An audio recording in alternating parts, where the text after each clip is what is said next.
Good evening and welcome to tonight's The O'HalloRANT. I am your host, Brian O'HalloRANT. And tonight's guest, we have owner Dominic Riggio, owner of Mess Book Comics. Tonight, we're going to be talking about the hockey book Donnybrook, two-book series that's going on even more. I'm one of the hockey team's owners. We're also going to talk to him about Detroit Red Wings, Darren McCarty, and how he got involved in it. We also have my good friend, Bob Senkewicz, talking NHL Playoffs that are going to be starting soon. You're watching it here live on YouTube and Facebook Live. Please post your questions and your comments in the comments section below. What's going on, world? It's me, Brian O'HalloRANT, trying to start up the O'HalloRANT finally again. There's been many iterations of it where it was just a podcast and then it just didn't get up there. And now with this pandemic, why not have some fun with it? I want to welcome you all for watching on Facebook and on Twitter, and on Facebook and on YouTube. I apologize for that. Looking to talk some hockey as the sports world is starting to get together. Today, Mets won their home opener. So here's to you, Mets. Cespedes, a man who hasn't played a game in over 700 and some odd days, picks up the bat in his third at bat, smacks a homer out, way out of Citi Field. And welcome back to the game, Sass. I think you're going to like that DH position. So tonight, I'm going to bring on a good friend of mine who's a really great guy to hang out with, especially at the Comic-Cons. He's the owner of an independent publisher called Mess Bucket Comics. We're going to talk to him about his books and talk to my good friend Bob about hockey. He's my good friend that I travel to the Ranger games with all the time. So now that we're seeing sports coming back, we're going to talk about our predictions and whatnot. So I'm Brian O'HalloRANT. Thank you for coming on board to the O'HalloRANT. And we got more going on a little later on.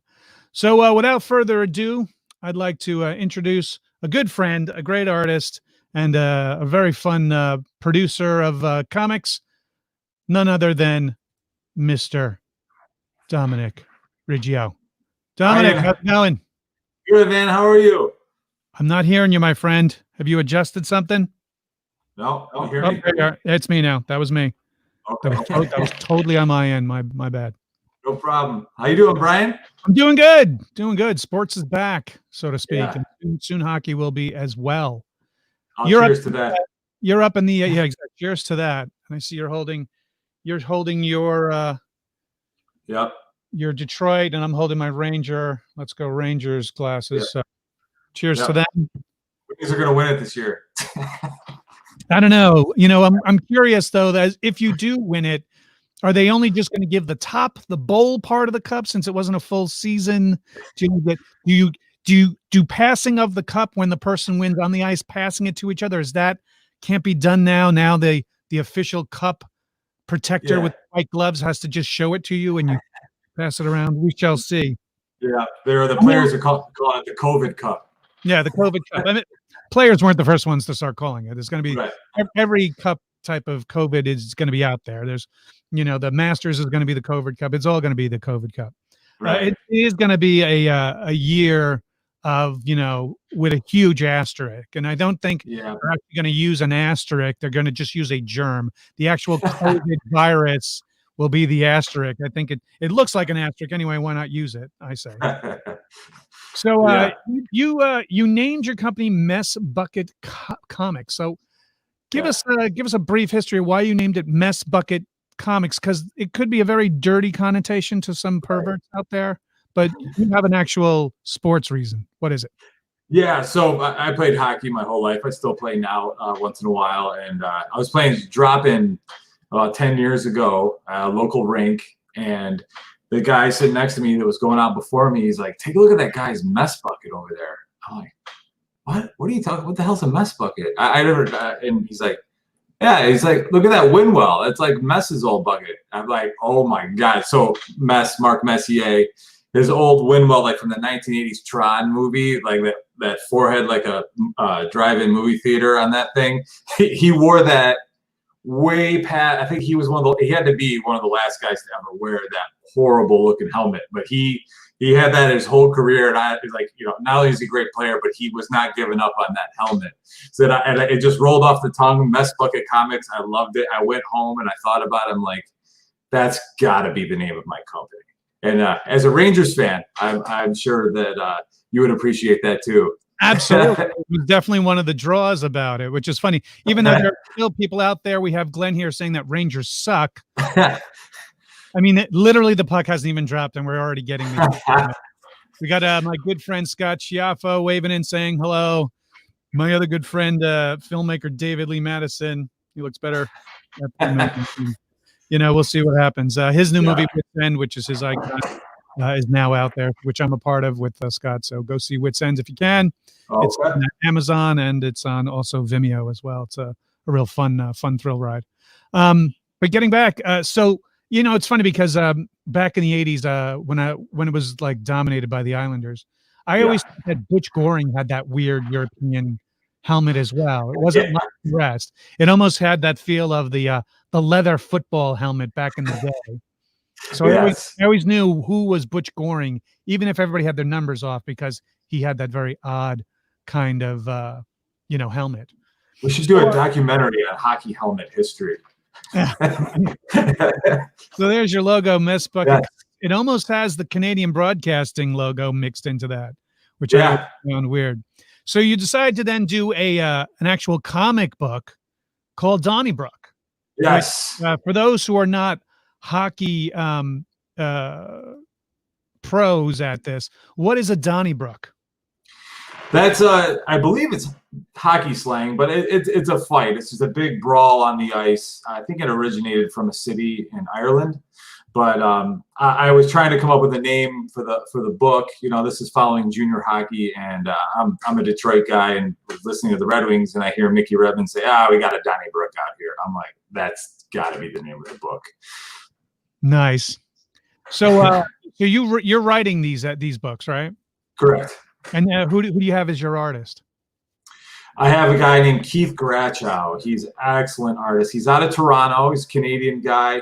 However, he knows next to nothing about hockey. I thought I got lucky with a Canadian artist, but you go to these cons and there's all these talented people, but I'm not exactly surrounded by athletes. So in order to have a hockey comic book, I have to explain how it works. No, you don't hold the stick like that. No, the gloves don't go that way. There was a lot of that. Now Keith's gotten a lot better at it, and he's very versatile. He's a very, very good artist, and he respects deadlines, and he's phenomenal. But after we got all the weird things, like how he was drawing skates and sticks and helmets, we got through all that. Now he loves it. Now he's like, how can I make the goalie making a really cool save? How do I do that? So yeah, he's an excellent artist out of Canada. Now what's really great is that you're writing stories behind the scenes, like in the locker room. We start off with camp, I think, the camp for hockey before the season, and then it gets into hazing rookies and veterans talking about their stories and how they're going through their season. It's not really a kid's book almost. It's kind of like it's really it reads really adult, obviously, especially for the hazing parts of things, which I really enjoy. And you start off with discussing two teams, but the league itself has a whole bunch of teams. Here's your list right now as far as the two books so far. We start with Michigan Massacre. That's the main team for the main plot of what's going on. They wind up playing, I think it's the Lynchburg Moonshiners. Then you have the Ohio Thrill. Then you have the Burnaby Blazers, which is the team that I believe is owned by the one and only Darren McCarty. NHL winner Darren McCarty is the so-called owner of this team. Let me ask you this: how did you get Darren McCarty involved? It's I'll try and keep this brief. I actually met Darren a little over 20 years ago. It was a it was a Super Bowl party at a strip club. I was in college and I was with my college roommates, And so we snuck in there. It was real greasy, you know. Distraction. Hey, there goes Elvis, and we snuck in there, and we probably had about $50 between the three of us. And so we're like ordering drinks and just letting them sit there, going back to the car with a flask. And I mean, this was a really like expensive event that we were at. But I'm talking to my college roommate about Final Fantasy VII, which is, and my other buddies making fun of us. There's naked girls everywhere and football, and you're talking about video games. And this guy walks by, he stops in his tracks, turns around, straddles a chair and sits. He goes, "Are you guys talking about breeding chocobos in Final Fantasy VII?" We're like, yeah, we are. And then he's like, "How did you guys do that?" And my roommate, I didn't even recognize, my roommate nudges me. He goes, "Hey, that's McCarty." I'm like, "Darren?" Oh, yeah, by the way, guys, Darren McCarty. Anyway, back to the chocobos. And so this is like 1998, 99, somewhere around there. Wow. So he's trying to feverishly like write it down on a napkin in the strip club, like, "Okay, you do this," and it's just a mess. And he's like, "Wait a minute, I've got an email address. It's DMAC at Detroit Red Wings, or, you know, whatever." And so we emailed it to him. And years later, I had my charity hockey event, which we'll get to later, the Frozen Fish Fiasco, and the alumni Red Wings play in it. There's games all weekend. But so I started talking to Darren, and he was asking about my comic books, and Donnybrook wasn't out yet. And I said, "Hey, man, I would love to do a comic book on your life story." His whole career, and I mean, it's a whirlwind, ups and downs, crazy, you know, just going off like on a 2-week bender with Zach Wilde and Black Label Society right after he gets married. You know, it's like that every page. You're like, oh my God, it gets crazier. So the few times that he's come to the Comic-Cons with you and I've gotten to meet him, man, he's a ball of energy. Oh yeah, Totally big time. Yeah, to keep up with him. And, you know, imagine trying to keep up with him on the road or on the ice. Right. It's probably just even more crazy. Yeah, absolutely. In a good way. When I have a meeting with him and it's over, I'm like, I gotta take a nap. You know, like it's, but so I got to talking to him, and he was like, "Yes, I would love to do that. I love comics." And going into the meeting with him, I had a cheat sheet. I knew he was a nerd because I already talked to him about Final Fantasy VII in the 90s. In a strip club. Yeah. Like, talk about a distraction. Yeah. So I'm talking to him, and he had already heard about Donnybrook from a mutual friend. I was like, okay.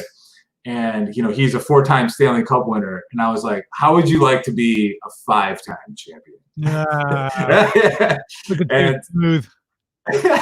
So I presented him just like I did with you. Hey, you can be the owner of this fictional team in the comic book. You name the team whatever you want. They can be from whatever city you want, color scheme, and they can even take on some of your characteristics. And he was like, "Oh my God, this is I'd love to be a part of this." Yeah. So it's really keep going. Yeah. So his team. So he came up with like within like 5 minutes. It was just right then there on the spot. He's like, "All right." He's like, "Burnaby Blazers. They're from Western Canada. Then they're Stone Lumberjacks."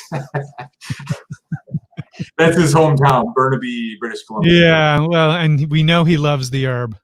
Oh yeah, Mac loves the electric lettuce. Yeah, so it's no shocker that that's the road that they wanted to go along on that one. It's so fun because we have a good friend, a mutual friend in common, artist, Tony Maiello. Yes, who helped on it with a bit on these books as well. You guys came up with a poster that we were doing where me facing off with him in front of a quick stop movies kind of artwork. So it's the Blazers versus the Heathens, the team that you approached me about, which I said, well, it has to be a New York team. I want it to be representative of my fandom of the New York Rangers. And then I decided that we should definitely put it out to the fans to name it. You know, you were going to get a lot of them. Hey, the New York 37s, the quick stop, blah, blah, blahs. And so we had about a good, 300 entries for the 48 hours I had the contest up. And so this gentleman came up with Heathens, which I thought was incredible, which I thought was just like Hell's Kitchen Heathens. Like, oh my God, the alliteration too, it works. Yeah. And then we decided to go with that, and Tony came up with some of these drawings for the schematics for the jerseys for the Right. home, for the road and the home. And you can see the home, which is the white now, or the home is the away. The white has the little devil in the back, which I know, Mhm. those who know I'm a Ranger fan, why would I even be involved in having some sort of devil logo? But it goes for this team, the Heathens. Matter of fact, we have a lovely model wearing the home white or the away white, and this was Yes. me. I brought it all the way to England with me and took a Right. Photoshop out Oh, there. that was in England. Oh yeah, Awesome. the MCM was in London, yeah. So even though, hockey to them it's not really a thing. Plus Heck, yeah. Donnybrook made it to Europe. I'm excited about that. that's what There it is. I'm wearing it. Yeah. Much for that. But a lot of fun, and they can pick those up right at your website, correct? Yes.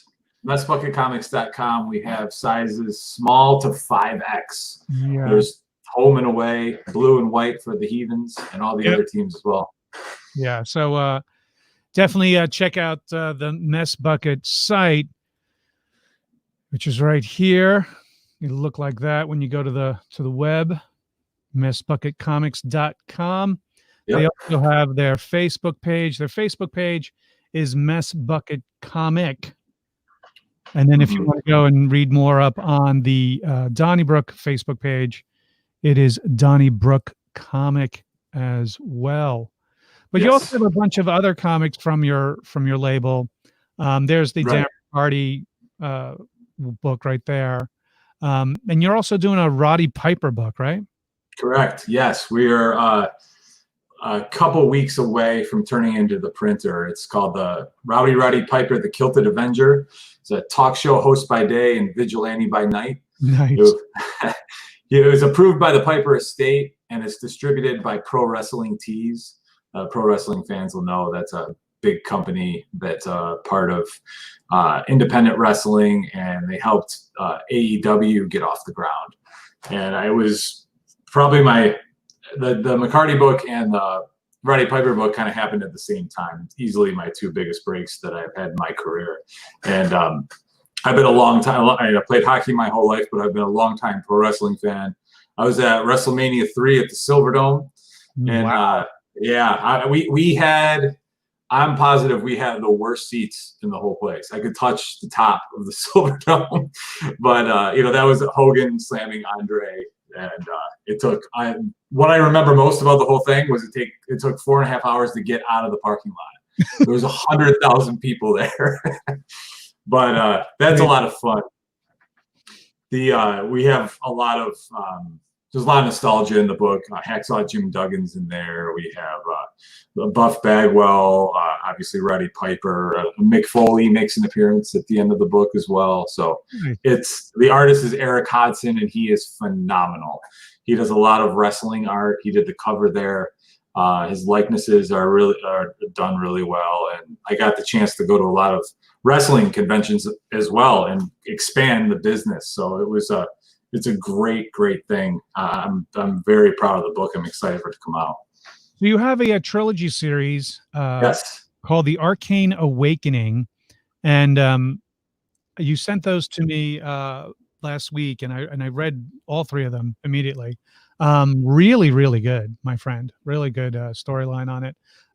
Religious based, but also if you're like classic rock musician fan, you're going to hear a lot of really great references, and a lot of you have the one character who is just spouting them left and right. So tell us a little bit about the Arcane Awakening. Yes, the Arcane Awakening was the first 3 books that I wrote. It's X-Men meets Da Vinci Code kind of feel to the story. It's one last battle between heaven and hell. Winner takes Earth.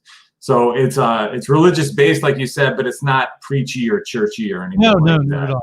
Yeah, it's not. I'm not qualified for anything. I just use it as a basis for the character. So I went to 12 years of Catholic school, and there was always religion class, and there was just always the same book. So it was just like pounded into my head for all those years. But it really, to be honest, nothing against religion, it just didn't do anything for me except for that like apocalypse story with the 4 horsemen and the hellfire and brimstone and the last battle and all that. So I kind of made it my take on the ending to the Bible apocalypse story. So there's the good guy group, the ministry, and the bad guy group, the blight.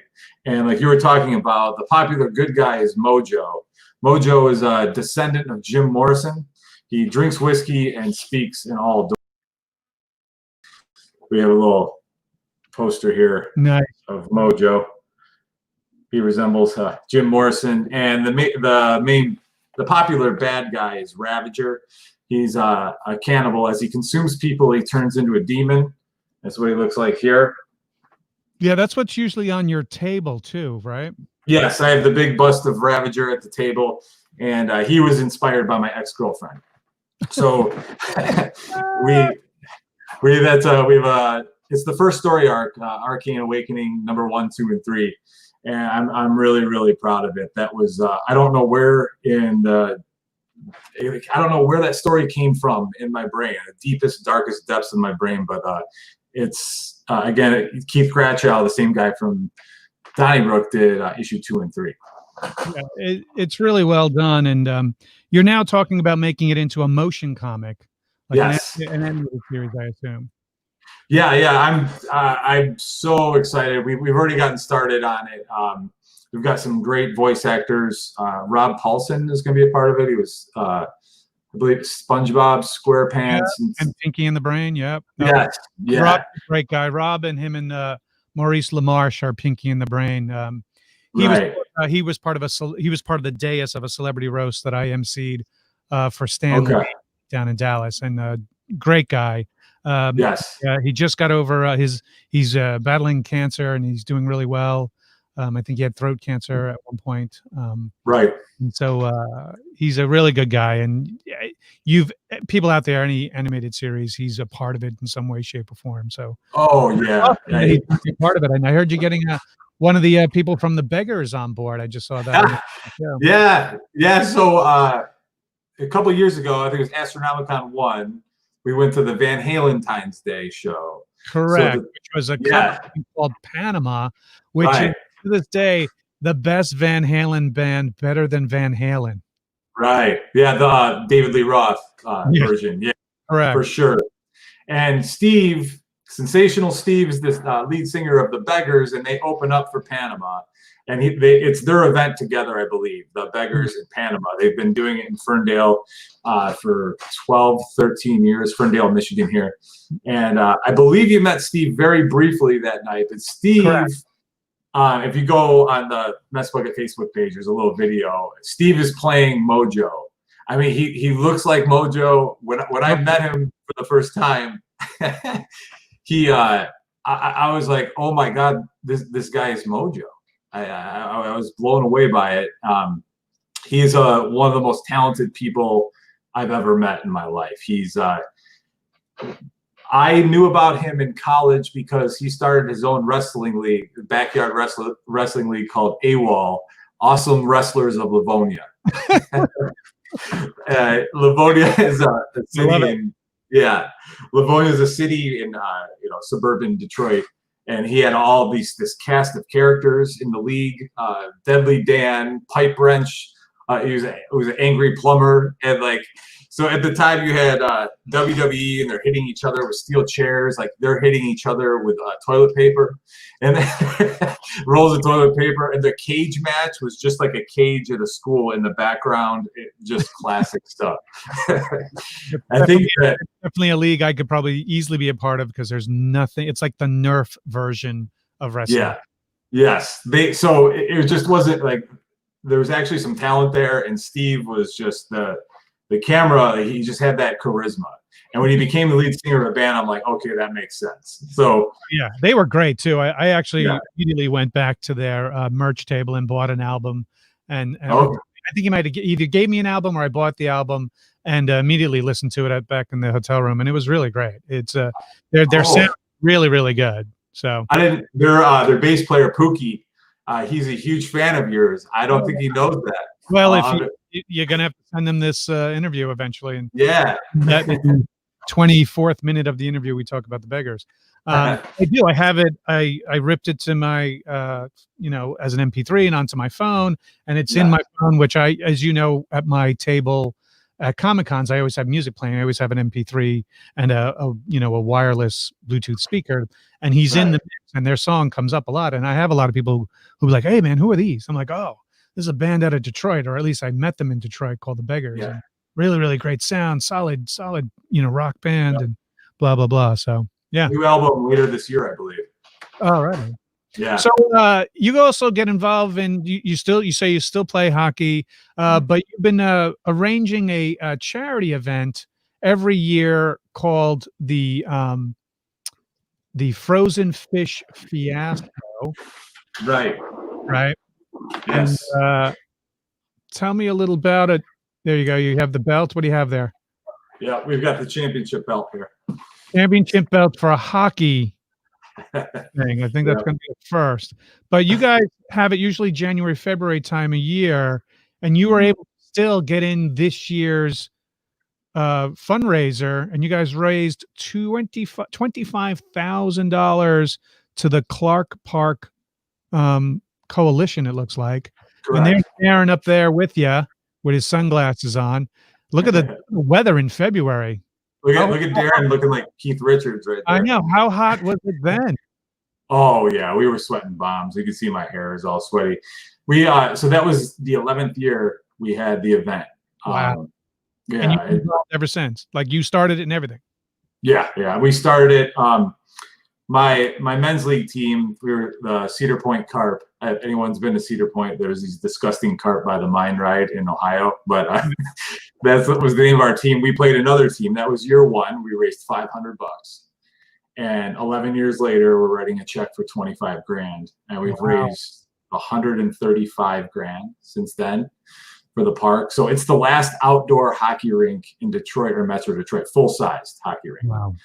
I don't know how there's only one rink left, but we raised the money not only for the rink, for the park. We have after-school tutoring for the kids in the neighborhood. It's a rough neighborhood. It's gotten a lot better. We also provide scholarships and food for the kids after school at the park. So the Alumni Red Wings have been playing it in the last 5 years. We've had the likes of Dino Cicerelli out there, Joey Koser, Darren McCarty, Mickey Redmond, Larry Murphy. I think we had 3 or 4 Hall of Famers out there one year. It was pretty cool. Nice. Do they have their own website if people want to contribute? Absolutely. FrozenFishFiasco.com. Nice. Yeah, it's a lot of fun, and we've had some celebrities drop the puck over the years. We've had Ted Lindsay. I think it was a little half a year before he passed away. Wow. Drop the puck at the event. Brandon Inge. We've had some former Super Bowl champions. TJ Lang. I'd love to get you down there and dropping the puck. Get me out there sometime. Yeah, you can lace them up too. You can go out there. I mean, I was a goalie though. I'm not a skater. Okay. Yeah, I'll get Darren to run you. I was a fatter kid, so I was put in net all the time.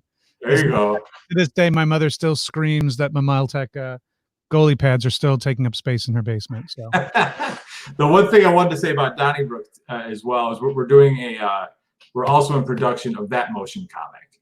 Oh, really? Wow. Yes. So if you see in the lower right of that graphic you put up there of the cover of season 1, book 2, featuring adapted Darren McCarty stories, right? So that was part of it. I was like, Darren, I only played junior hockey for a half a cup of coffee. So I only have so many stories. So like you said, this is more about like the culture and the behind the scenes locker room stuff than it is the action on the ice. So I was like, Darren, can you give me some stories? And I want to get some stories. Oh, boy. Oh yeah. It's he's got a bunch. And I'm like, but I would like to get other players to give me their stories, and then I can adapt it, weave it into the storyline. And throughout the course of, at the end of each season, there's a champion after the playoffs. Some of the guys get called up to the show, or they'll retire and stuff like that. Right. But I've been on the phone and talking to 3 or 4 ex-players, some prominent name guys that I'm like, you got to be kidding me. This is going to be absolutely awesome. So, yeah, and some of those guys are also going to lend their voices to the motion comic. Nice. Yeah. So it makes it a little more authentic, I feel like. Well, no, really? Of course. That's like doing a medical drama without having a doctor to talk about how things are done. You get gallstones out by a vacuum, right? You just hook up to the penis and shuck the gallstones out that way, right? The guy working at the car wash plays the doctor. You know what you need? You need some bleach in the veins to get rid of that COVID. That's what you need. That doesn't work? Yeah, you stick some light up your butt and, the sun really gets rid of it all. Like those type of suggestions. Who would ever make suggestions like that? No idea. I don't know what you're talking about. I know what you're talking about. So I want to talk about, now that baseball season has started, now I want to talk about the NHL. But before we get to talking about the playoffs, sir, we are going to get involved in some speed round questions. I do this to all the guests. They are usually tapered, shall I say, they're made specifically for the guests or the topics that we are talking about for that night. So let me get us some music to do this to. Are you ready? Yeah. All right. So here we go. You can still hear me, right? It's not too loud here. All right. Speed round questions. They're just an easy A or B. Ready? Yep. Miracle or Slapshot movie? Slapshot. Slapshot it is. Pilsner or IPA? Pilsner. Less hangover. All right. We're going to go into, let's see, Detroit or Michigan? Oh, wow. Oh, this can just a general Detroit or Michigan. Here's an example. Hey, man, where are you from? You say what first? Detroit. There you go. Long flight or long drive? Long drive. There you go. Pork or beef? Beef. Mask or no mask? Mask. Yeah, I go mask. Highway or side street? Oh. If I'm in a new city, I'm going side street. Indoor or outdoor rink? Outdoor. Booth or table? That's a good one. I'm going to go with booth. I'm not in anybody's way. I'm not going to kick somebody when they're walking by or slap them because I talk with my hands. All right. Wrist or slap shot? I'm a defenseman. I got to go with slap shot. All right. Little Caesars or the Joe? Oh, the Joe. Are you kidding me? Okay. The Joe is phenomenal. There we go. Buying or selling? One more time. Buying or selling? Selling. Shoot or pass? Pass. Love or money?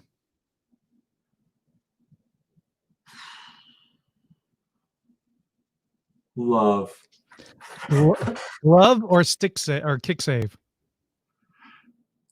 Gloves. Nothing better than a good glove save.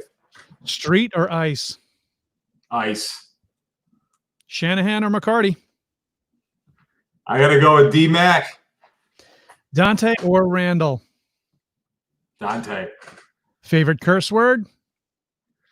Fucking A. I don't know what it means. I say it all the time.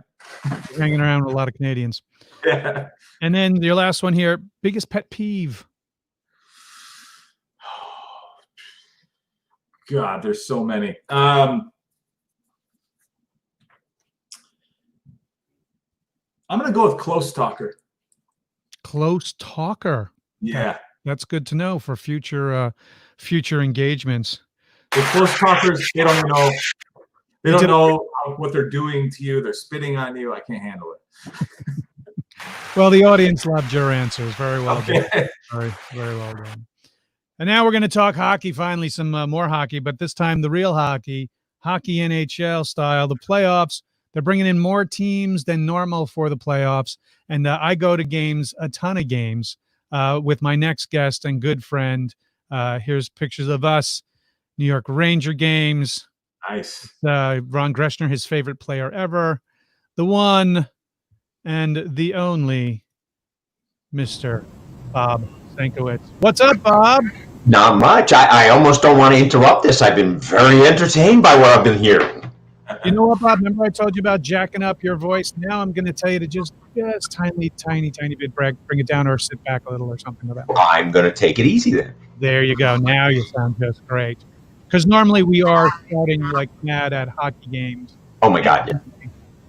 So how are you holding up? I know you're also a New York Met fan, and today we had a really great win for the Mets with Cespedes coming back and slapping a home run way deep into left field. You know, the funny thing was I can't say I forgot about the game, but I forgot to turn the game on, and I turned it on in the sixth inning, caught the top of the sixth inning, and then the next time the Mets are up, I'm like, oh, and there's Cespedes, and it's a home run. I was like, well, maybe it's because of me. Oh, there you go. Normally it goes the other way around. I show up, and then all of a sudden, it just all goes sideways. So today was a pleasant surprise. The luck of the Bob, or the Nostrabobus, as he's also known. Absolutely. And by the way, Dominic, I got to ask you a question. Yeah, I can do it. No. In the book with Roddy Piper, does he show up to a fight at some point in time and talk about chewing bubblegum and kicking ass? Oh, of course. Are you kidding me? You gotta have it. It's filled. I mean, it is filled with Easter eggs and lines from wrestling and movies from They Live all the way to Frogtown. Oh my gosh, great! Yeah. I'd throw that one out there. Yeah, I heard that. I was like, now that I'm interested in that one. If I didn't put that in there, I'd be burned at the stake. Are you kidding me? I guess that's the point. Yeah. If you're gonna do a comic, you got to do at least some sci-fi comic, kind of, references and stuff like that. So, Bob, I see you're wearing is that a Rangers home jersey? It might be. Oh, look at you with another Greshner.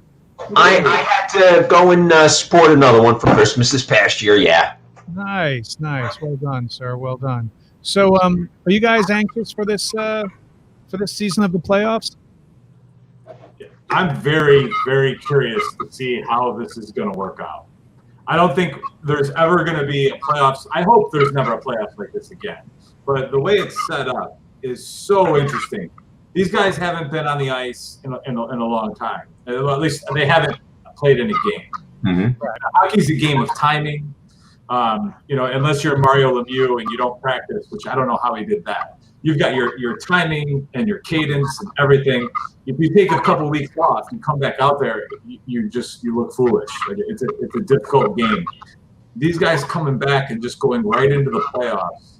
I mean, I don't know. I know they're superior athletes, but I mean, I'm really curious to see how this goes.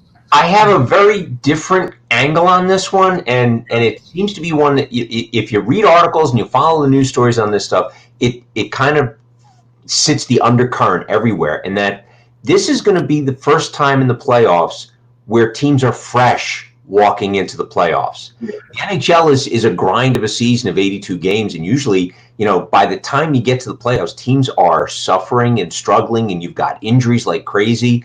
And it becomes that that last mile, the endurance run.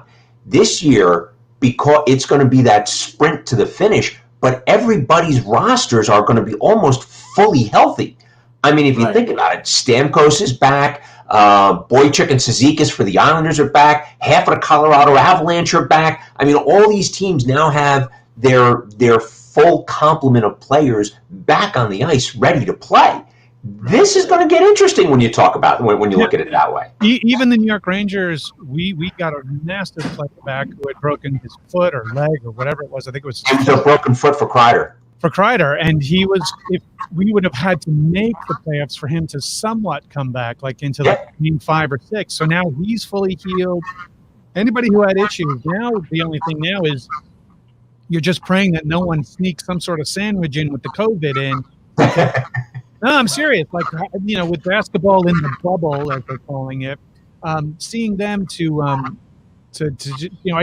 can see them being sabotaged by other teams by sending stuff over that's laced with the COVID, or it might be just me thinking of a horrible kind of thought for how to, do a movie or something. Well, considering they can't keep all of the Edmonton arena in one piece, you never know what's sneaking in through the roof. If you didn't hear about that, the arena out in Edmonton, there was a massive storm that basically blew all sorts of stuff off the roof and whatnot and damaged the arena before, like a week and a half ago. That's a new arena too, isn't it? Yeah, relatively new. Yeah, I think it's like 4 years old at most. Yeah, bizarre. No. So the other part I thought is interesting is you have, I think it's the top 4 teams do the round robin, and then there's a 5-game series. No, I thought that the first round was going to be 5. Maybe that round's going to be 5-2. But yes, you're right. It is right. The first round, the play-in round between the bottom 8 seeds is 5 games, and then when you get past that one, it's a 5-game series, and the conference championship and the cup will both be 7 games. We got Scott Schiaffo saying hello to you, Bob. Nostrabobus. Mr. Schiaffo. So if throughout the playoffs, like if you swept the team, and the team you played next went 7 games, you're sitting for a while. Oh yeah. Now sometimes that's good. You're getting the rest, and you're like your team's going to be ready. Sometimes you don't want that much rest. You want to keep that momentum going. Right? Well, yeah. I mean, that rest can turn into rust just with one letter. Right. Mm-hmm. So these teams, like the first seed, they're waiting. Now it's different in a regular season where you played all the way up 82 games or whatever, and you're waiting for that first round. But these guys haven't played a game in months. So now this first seed is playing against a low seed, but they just played a whole series. No, but remember, all those top 4 are playing quote unquote warm up practice games, but they're for seeding for the next round. So for argument's sake, the Flyers are coming into the Eastern Conference as the bottom. If they can sweep through, they become the number 1 seed when the actual playoff round comes in. Right. They're on house money at the moment. But here's the question. How many of these teams are really going to go crazy risking players in this round robin since it's for nothing more than seeding purposes? Unless for somebody they want to play versus somebody else, they're going to I have a feeling they may, the guys are going to get rested. They're going to try to play them to get the rust off them, but they're not going to push them too hard. It's like almost like a preseason game. Almost, yeah. Right. I find it kind of odd, that they picked both 2 Canadian cities. Understandably, Canada has it for the most part well in hand. The COVID. In fact, that is not why they're doing it. They're doing it because Canada has mandate between Canada and the U.S. If you cross the border, it is a 14-day mandated quarantine. So they needed to have both cities for the hubs be on one side of the border. Correct. But the fact that they picked it on the Canadian side of the border, that's a lot of fans that don't get to games. I'm just saying. In America, there'd be a lot more fans from a lot more of the teams going to these cities to go see games than you would, because now Americans can't go into Toronto, you can't go into Edmonton, they can't go to Canada because Canada has this border lockdown, and I don't think we have we may have a lockdown. I'm not exactly sure of Canadians coming to the United States, but it's that type of thing where I was like, man, I wish one American city would have been picked. Considering it was something like Colorado. Considering you're not going to play each other until you get the end, they could have done that. True. I thought they were going to go with two cities of teams that didn't make the playoffs to make it fair. That's an interesting thought. That's like, I mean, there's no crowd there, but there used to like one's in Toronto, right? The other one's in Edmonton. Yeah. Right. Yes. There's no crowd, so you don't really get home field advantage, home ice advantage. But you're used to playing on that ice. You know how those boards work, and there's a little bit of an advantage there. Yeah. Well, that's with everything. That's why we were talking before the show about baseball and how it's funny because the Major League Baseball is having their teams travel, and and the basketball is playing down Orlando in the bubble, right?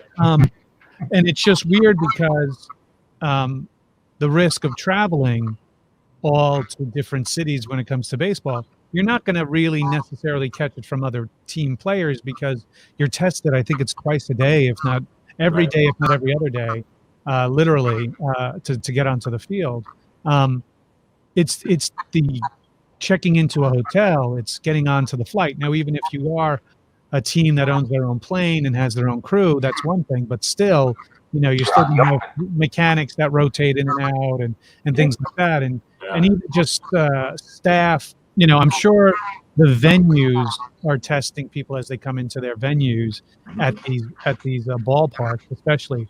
So I can see where keeping it to 2 cities, one a West Coast city and one an East Coast city in Canada, you have somewhat control of who's coming in and who's coming out of those facilities. It's just a matter of, all these hotels in Toronto and all these hotels in Edmonton, which Edmonton I don't think has a lot of hotels in it, really. I mean, I've been up there for Comic-Con, and that had like 50,000 attendees, if not more. So having how many players in the league, Bob? Do you have an in the NHL? Well, they're bringing basically 30 players per roster, because normally it's times 16. It's like 22 or something like that, or give or take on the pro league roster. But they've expanded it to 30 players per to allow for injuries and in case somebody gets sick. Really? Rob Ekampora, hockey has had their share of upsets in the playoffs. What team has the best chance of going to be a Cinderella run in the playoffs? From Rob Eckenpour, good friend. The Red Wings are going to win the whole thing. If they were there, maybe. Rob. And I think because it's COVID, I think this literally is going to be the size of the cup they're handing out. I think they're actually going to play for a sippy cup, but I'm not sure.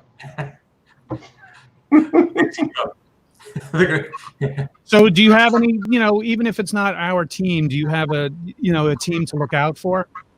Personally, I think that the Rangers are probably the dark horse and the team nobody wants to play on the eastern side of the league, because they're a young team. They were hot when the league went into their break.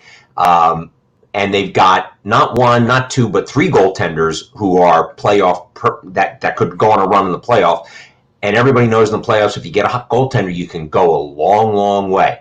So you pair that with Panarin and Zibanejad, and the Rangers are going to be a very tough out for anybody. And Carolina was one of the few teams that voted against this playoff format, primarily because they didn't want to face the Rangers. Well, because we own them, we swept them in the regular season. There's that, but they didn't want to play them.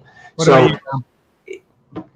Sorry, Bob. No, I was going to say, if you went to the other side of the coin, I would go with Colorado as the crazy team, because they had so many injuries prior to the break, and now that they've got everybody back, they were playing amazing hockey with half a roster. So on that side, I would tend to think they're the team that I would think has got the better chance to jump up and grab everybody. What about you, Dom? Who do you think is going to be the Cinderella story here? I think I'm going to go with Edmonton as a Cinderella story. If they can get past Chicago, that's going to be like an old 80s high-scoring affair. and Chicago's had their number this year too already. Right. If they can get past that first round, I think they could make a run for it. If it's not this year, I don't see them. I think they're going to be the first Canadian team to win the cup since the '93 Canadians. Do you think playing at home is going to be a huge benefit to them? Obviously. Remember, there's going to be no fans in the building to cheer them up. Right. I mean, it might be a little bit of an advantage. With no fans, I don't see it really. I mean, they'll be able to sleep at home. Okay. They're going to sleep in their own beds. Yeah. Are they? An advantage. Well, are they or is there lockdown? I don't know. In lockdown, they'd have to be quarantined into wherever the team hotels are. Oh, okay. Oh, you're right. Yep. That's true. Because they're very concerned about players, quote unquote, breaking the quarantine bubble. Yeah. Right. The thing with the Rangers though is their goalie situation I think is a huge advantage. Yeah. I remember, I think it was the 02 or the 08 Red Wings. They started Dominic Hasek, and he just, he wasn't playing well. and they pulled him and put in Chris Osgood, and then he won the cup for him. Oh, he got major hot that year. Right. So, but you guys have 3 goaltenders that probably could start almost anywhere. You know, I mean, that's a huge advantage. So this looks like games will go into what, December? No. No. They're going to finish it by the end of September, which is normally the start of camp for the actually, scrimmages are usually in September. And so what's going to happen now? The next season is going to start the beginning of December. And they're talking, they want to have a full season, a full 82 game season, but they're going to give up the All-Star game, and they've negotiated out the week of the 1 week break that every team has in there. And they've also agreed to compress the schedule just a little bit to try and get it into where it's close to the normal finish time. Right. And it's not an Olympic year either. No, but they've also negotiated in that the next 2 Olympics that the NHL players will be allowed to play. Oh, really? I didn't hear that. The 2022 and 2026, that was part of the CBA, the extension they put in. Here, Christopher asks, "Hey, what's the greatest puck shot in the NHL?" All right, who's got the greatest shot in the NHL? I'm going to interpret that as. Wow, it's hard to vote against Zdeno Chara and his 102-mile-an-hour slap shot. Yeah, but who's giving him that clearance too? So everybody always tries to grab onto his leg and. True.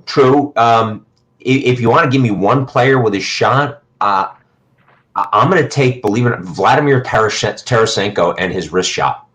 That's a smart shot. I mean, you can't go beyond Ovi in the office on that upper circle. No, but that's too easy of a choice. I know it is too easy, but he's still doing it.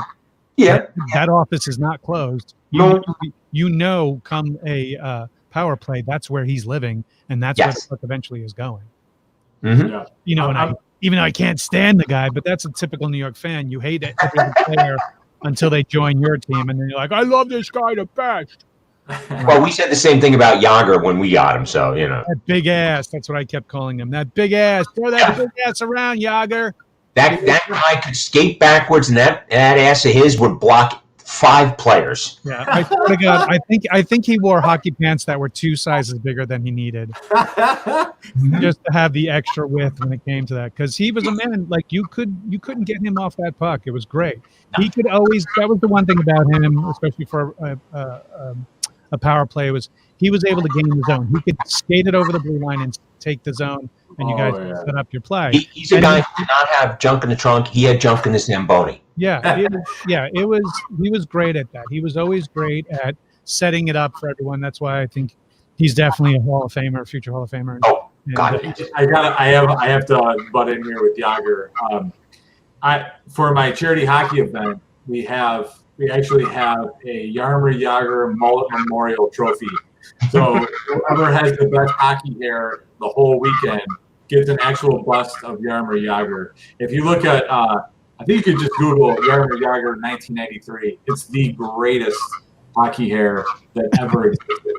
I mean, he's got like a poof up here, and it comes down. I mean, it's unbelievable. Penguin hairstyle. Oh my God! It was gold for that time. It's a lost art. Yeah. Yeah, remember there was a group of guys, like 7, 8, 9 guys. Like they added a new thing each time for every year for every team he played, and they would all wear the Yager mullet hair. But someone had the jersey of whatever team he had played for, and they would go and follow him to games, away games and stuff. And we were on Darren McCarty and I were promoting the Fiasco on like a local channel 247, like a Fox channel, and we had the trophy on there, and literally the whole segment we talked about mullets and hockey hair, and then like at the very end we forgot to like plug the event, and the host goes to me and he goes, "Did we really just talk about mullets for 5 or 6 minutes while we were trying to promote your charity?" I'm like, "Yeah, that's the way it goes." Yeah. As much as we love mullets and hockey hair in general, that type of thing is like, he backed it up. He backed it up with his play. He could pull off any look, and it didn't matter because he was, even though it was business up front, party in the back, he was business every day on the ice. to be honest. Yeah. What, 3 or 4 decades he was doing that? Yep. See, even Ellen says the traveling Yoggers. Exactly. There they are. Oh, Ellen Schaefer, she's awesome. So hopefully, it's going to be fun. You know that any city that allows actual gatherings in bars of some sort, they're going to have games on TV just to get people to get together to watch games online. Yeah. But as I was watching the Mets game today and seeing what baseball's doing, where they're literally utilizing the MLB video game sound effects of crowds and cheers and the chants, and piping it through the TV broadcast, but also piping it into the stadiums themselves as the local announcer announces who's coming to bat and whatnot. And I see that Fox Sports is actually going to be adding digital audiences to the point where, they'll have the same colors of the team it should be and stuff like that. It's a really augmented reality that's getting kind of odd. And I'm finding it kind of funny because the Mets, I think it was like $85 or $89. You were able to get your likeness made in a cardboard cutout as a seat filler, especially behind home plate, so that obviously where the camera is at the most, but also in the outfield. Like there's a group here. Right. There's a group here for the Mets called the 7 Line. The 7 Line group is a bunch of fans that ride the 7 Line. That's the train that takes you to Citi Field. That shows you how much of a fan I am. And they literally bought that entire 2 giant sections of the right field, center field section, and you saw it in today's game. But I find it, I haven't heard anything about what they're going to do inside the arena. I'm hoping they do something like that in the arena. It's so funny because even the digital version that Fox Sports is doing a program that has the crowd eventually do the wave from time to time, which normally home crowds do a wave when the game is usually a blowout either way. Whether the game is not that interesting, people get involved in the wave. So it's so funny that even digitally they're expecting for games to be boring. That they're going to have this digital kind of. You don't see a wave in a hockey arena. That's an odd one. No, you don't.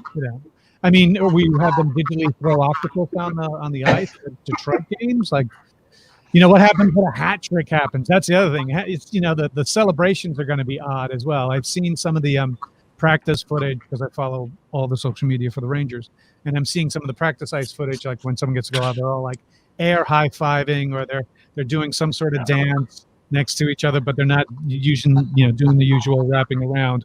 Although today, funny enough, when Cespedes hit his home run and came back to the dugout, it was as if nothing was going on. Everybody was high-fiving and doing the. There was no social distancing going on.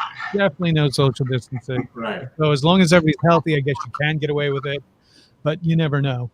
I did hear there was a little bit of controversy at Citi Field today, though, and that was when they were trying to test all those cardboard cutouts for coronavirus. They had a hard time sticking to stop it. I heard they had shingles, though.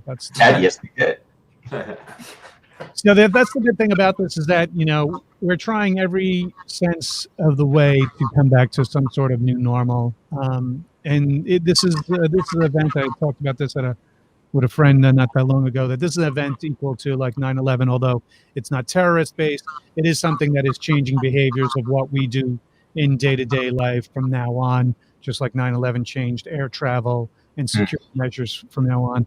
The washing of the hands, the wearing of face masks, which are necessary, and the keeping of social distancing is the way to get this done and over quickly as possible. I mean, you just look at Sweden people, the Swedish government and the Swedish, type of government has everything covered for the most part when it comes to everything, and they kept everything open, and it's biting them in the ass, unfortunately, to try to keep their economy going. But if we can keep this going in a great way that people can play safely, we can watch the game safely. I can't wait for this vaccine and viable treatments to come out so that we can get back together and play things like, look, if anything, we're all getting taught a lesson on personal hygiene and personal health. If you're a healthy type of person, you have a better chance, hopefully, of fighting this. I would say, though, that the deodorant companies are probably losing money because people aren't buying because they're not going out. You mean your wife wouldn't be all upset if you were stinking up like hell right now? Well, I thought I usually stunk it up like hell anyway, so it didn't matter. There's one thing that even when I'm on the road and Diane is by herself, she still puts on perfume. It doesn't matter. She wears it to make her feel nice. Okay. For other people to feel nice. So Diane was down here right now. She'd be like, "Oh, it doesn't matter. I wear it all the time. Just when Brian's Do the players have to wear full cages? Full cages? I don't think so. I haven't heard that. No. Okay. I don't think so. I thought they were recommending the face shield, but they weren't going as far as the cage because, quite frankly, the cage isn't going to prevent some. It doesn't stop anything because it's got to be open to the air. The major league that is working on full face helmets is the NFL, and I've seen some of the prototypes come out on the news, and it looks very much stormtrooper like helmet with a respirator kind of face front. So I look forward to seeing how football is going to handle this. A whole field of pain. Yeah, a whole bunch of football players tested positive recently. I saw. Yeah. So it's going to be hard. Once you play without a cage, putting one back on, it's like that's very difficult to do. Yeah. It changes everything. It's hard to see. It's hard to breathe. Yeah. It's definitely something that has to be worked on for a couple of weeks. Even getting used to wearing the face shield, the clear plastic shield is tough because it can steam up so quickly on you. So Christopher asks, if you could pick any player to join your team, who would you pick? Dominic, you're first to go with this. Well, if I'm the Red Wings, I will take just about anyone. One of the worst teams ever record-wise, but I like. Well, think of the position you need help in, and then go from there. Literally everything. I mean, we got to have anyone on defense. Nobody. We've got a couple forward, and our goalies are. I think we had one guy in the All-Star game, maybe. Right. I'm gonna go with. I like Taylor Hall. All right. I'm going to go with him. Choice. I think you build a team around him. Oops. There you go. Bob, you back? Oh, there you go. All right. Who would you pick? Well, I already brought up the fact that I love his wrist shot. I would go with Vladimir Tarasenko. Yeah. I think he's easily one of the most dynamic offensive players that's out there, and he's in his prime. Okay. If you were to give me one player in his prime who's not in his prime now, I would have probably taken Ovechkin because I'm not a big fan of Crosby, but I would have preferred Ovechkin to Crosby. But right now, I take Tarasenko. It's a good choice. I'm pretty happy with what we have. I'm not going to add anything to the Rangers. Oh, really? Yeah, I do. I really think we have all holes filled. You wouldn't add anyone to the Rangers? Really? You know what? If there was to be anyone, whose game do I respect? See, they all suck when it's not a Ranger. spoken like a true Ranger fan. You asked the question. It was, who would you add? I said, well, there you go. I wouldn't add anything. I think right now, that'd be something after the season to see who fails. Like we had Nash on our team for many years, and he was great in the regular season, but just never showed up in the playoffs. Yeah, so it's this playoff season, and under these conditions especially, that's going to show who's got the grit, who's got the strive, who really has it to keep things going. So we'll go from there, and then after that, ask that same question. I'm like, we need to get rid of this guy, and I bring a whole bunch of people in. Well, I want to give a big thank you to Dominic. Thank you so much for being on board for this. I'm just going to show some of plugs for you here. If you want to see more of his work, you go to messbucketcomics.com, and then you can go to their website or their Facebook page, which is Messbucket Comic. If you want to see more about Donnybrook, the Donnybrook Facebook page is Donnybrook Comic, where I'm the owner of the Hell's Kitchen Heathens. Yes. And also, he is the founder of the Frozen Fish Fiasco charity out of Detroit, Michigan, keeping the Clark Park area with an outdoor hockey rink. The books are the Arcane Awakening trilogy, plus the other great books. The book about Darren McCarty, the Roddy Piper book is coming out soon. We didn't talk about Lake Better, but all this can be found on nextbucketcomics.com. I also want to thank my good friend, Mr. Bob Senkewicz, Nostrabobus. We call him Nostrabobus because in poker, he's really good at reading people and what they have in poker. He's also a damn funny and a great actor, friend of mine as well. And I want to thank them for being here. And get myself back on. Here we go. I want to thank them all for being here. This is great having them on. And hopefully for the next show, we could talk the Stanley Cup. You never know. So thank you guys for being here on the OHalloRANT. And next week, I have filmmaker Mr. Stephen Mena, who's also a Mets fan, by the way. He's an Islander fan, but that's because he lives out on Long Island. And we're going to be talking about the new Blu-ray release of Brutal Massacre: A Comedy. It's also being released, I think, today on a collectible VHS. Yeah, that's right. People are still watching VHSs. It's a thing now. It's kind of the hip thing. So next week, Friday, 9 o'clock again, live with Mr. Stephen Mena. I want to thank you all for joining us and for joining my guests, Dominic Riggio, Mr. Bob Senkewicz, Nostrabobus.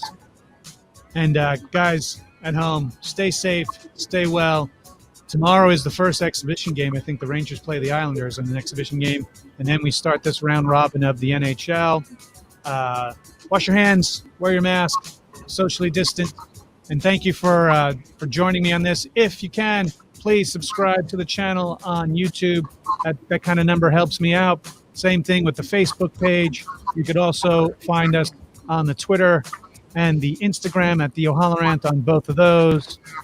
We're going to have more guests. I have a bunch of people who want to come on for the rest of August as well. So more to come. Thank you so much, and good night.